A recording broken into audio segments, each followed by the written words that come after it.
Stability and growth of the renewable energy market in Europe were on the agenda at an energy conference in Brussels. European policymakers joined forces with other major stakeholders to chart the way forward for energy policy in the EU. European Union policymakers joined forces with business leaders and representatives of civil society at an energy conference in Brussels to chart the way forward for energy policy in the EU. Friday's conference, called Stability and Growth Towards a Renewable European Energy Market, focused on tackling two major energy issues facing the EU. One is how to ensure that the energy targets for the year 2020 are met in the current economic climate in Europe. The second is to draft targets for the year 2030. So, are we on the right track to achieve our 2020 renewables target and to continue bringing about the large volume of renewables that the roadmap says is necessary? One of the 2020 targets is that 20% of all energy in Europe should come from renewable sources, including solar power, wind and biomass, among others.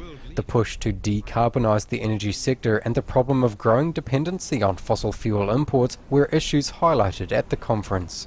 The European Union now sends €300 billion overseas every year to import fossil fuel, money that could be kept in Europe if renewable energy sources could be effectively developed. From a political perspective, dependence on foreign fossil fuels brings about instability and political dependence on Russia for gas or Iran and Arab countries for oil. Some imports of fossil fuels also help prop up non-democratic regimes with a history of human rights violations, another reason to do something about changing the status quo. From an environmental perspective, renewable energy is considered clean energy. However, development of renewable energy systems requires considerable investment and innovation, and the conference highlighted a need for more involvement in these areas. Firstly, energy infrastructure investments are crucial for the integration of the internal energy market. Even though the majority of the required investments will come from the private sector, we should ensure that public funding is available where it is most needed, especially in the current period of crisis. The EU's renewable energy policy started in 1997. European industry now leads in the development of global renewable energy technology and employs 1.5 million people.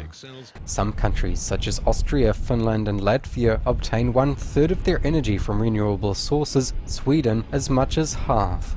NTD News, Brussels, Belgium.